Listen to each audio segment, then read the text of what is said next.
I've heard countless people say that journaling is a life-changing experience, that it completely clears your head and that it heals and that it's therapeutic. They're only half right when they say that, because a lot of people don't actually journal. Instead, what they do is they document and they write what happened and who said that and what they need to actually do, what they want to feel, and everything about what they write is neat and it's controlled and it's safe. However, journaling isn't meant to be a safe process. Instead, journaling is meant to be honest, and honesty is very, very rarely a clean thing. Real journaling, which is the kind that actually saves your mind, is raw, it's unfiltered thought, it's everything that you can think of written down and summarized by a pen. It's writing down the things that you're scared to say out loud, and it's admitting the shit that you don't want to admit to anyone else and the things that you don't want to believe about yourself. And if you're not doing that, and you've never done that before, when sitting down and writing a journal in the morning, you are not journaling. Instead, all you're doing is leaving crumbs on a page and calling it a meal. Now, writing is confrontation. That's the whole core idea of writing. It's where you admit that you weren't just busy, but instead that you were avoiding something.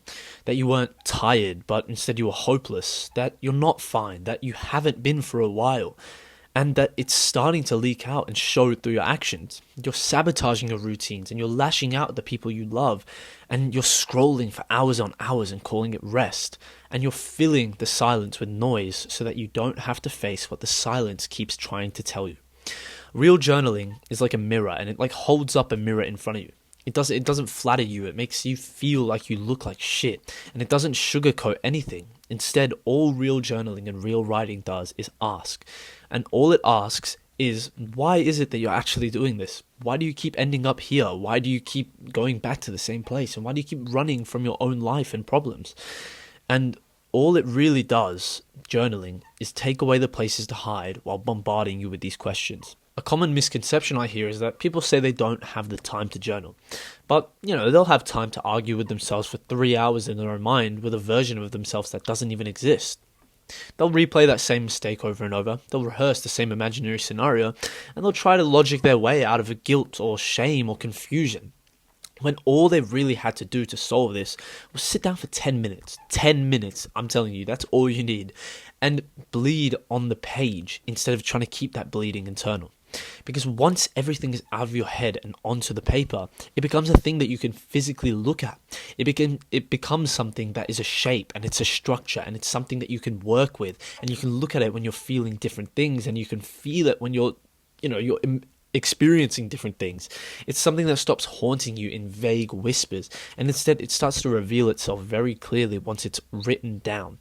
The moment that it is written down, the monster gets smaller, and you name that monster, and once you name it, you disarm it. You take away the very thing that makes it strong. I've written here in one of my own personal journals that the same thoughts that we give power to are the ones that can take it away. And I was going to do a video on that, but it also applies to the same concept.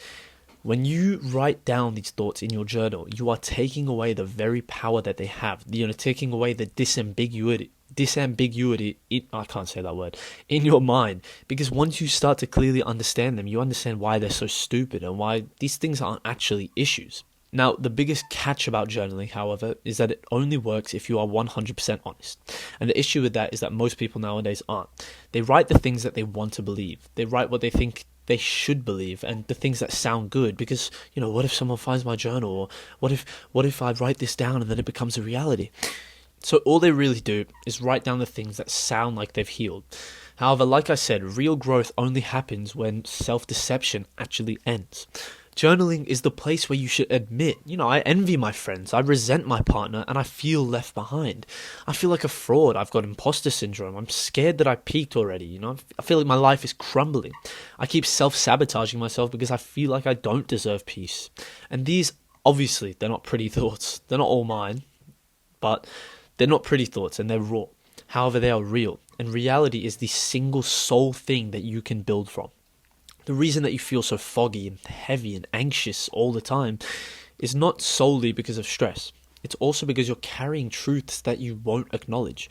Pain doesn't just vanish because you ignore it. Instead, it starts to build upon itself, and it festers and it turns inwards, and it leaks out in ways that you don't even notice and that you can't even control. It leaks out in your tone, in your posture, in your distractions, in your procrastination. And the more that you run from the things that are inside you, the more control it has over your life. However, once you finally sit down and write, it's sort of an exorcism.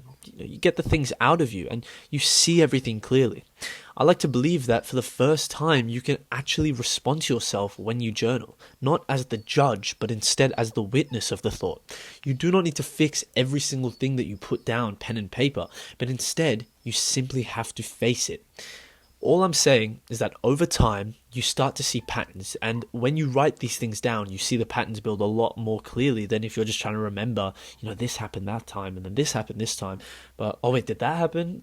I'm rambling here, but you understand what I mean. You start to notice the loops in your emotions and the false narratives that you've clung onto for so many years. The stories that you've inherited that don't actually serve you anymore. They don't provide you with any value.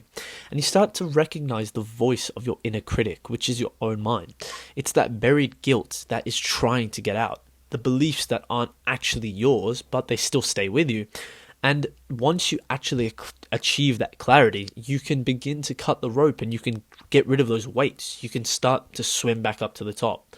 And this is why the best kind of journaling isn't fucking aesthetic. It's not with 2 love hearts on the front, blah, blah, blah. It's not got highlighted pretty fucking colors at the top. It's not, today I wrote this and today I went there and, oh my God, this person fucking interacted with me today, blah, blah. It's none of that. Again, I'm rambling, but it shouldn't be like that. Of course, you can have some sort of journal like that on the side. I'm not here to disengage you from that. All I'm saying is that journaling isn't for social media, and it's not about some fancy notebook or pens or prompts or how you write down things on paper. Instead, it's brutal and it's messy and it's fucked. Journaling is a process that takes time to get used to. It's the kind of writing that you'd be terrified for someone else to read. It shouldn't be appealing for someone else to read. That's the whole point of it. That is the whole point. It's not for them. It's for you, and it's for you alone. And no, journaling won't magically fix your entire life the first day you pick up the pen. But instead, all it really helps you do is clear the fog, and it helps you see past the barrier in your life. It will reconnect you to your own voice, and it will remind you that you're not a crazy person all the time. Inherently. Instead, you're just unheard, and you're unheard by even yourself, and that is the worst thing that someone can go through. However, once you realize that, and once you start actually listening to yourself and hearing yourself, the healing starts.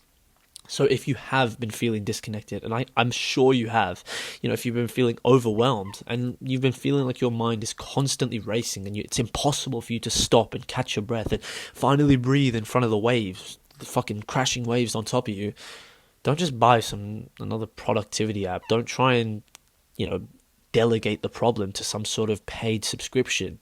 Instead of, you don't need to binge another podcast on fucking therapy. You don't need to overthink it at all. All you have to do is write. All you have to do is sit down, pen and paper. I'm talking about physical journaling, by the way.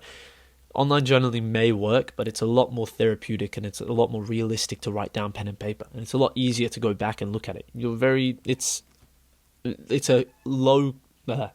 uncommon to have the tendency to check your notes again unless it's just a spur of the moment thing. But when you pick up the pen and paper, you have to flip through the pages every time and you're bound to look at it. And when you are actually writing, once you finally sat down and you listened to me for once and you're actually writing, you're actually journaling, don't write what's true for the version of you that you wish you were. Instead, write the things that are true in this very moment. Right here, right now, everything that is happening to you in this current moment, even if it's super ugly, even if it's fucking raw and it's unfiltered and you fucking hate everything about it, that is the stuff that's begging to be seen. That is the stuff that's begging to be put down on the paper. Because journaling will never save that image that you project to the world. Instead, it will try and save you.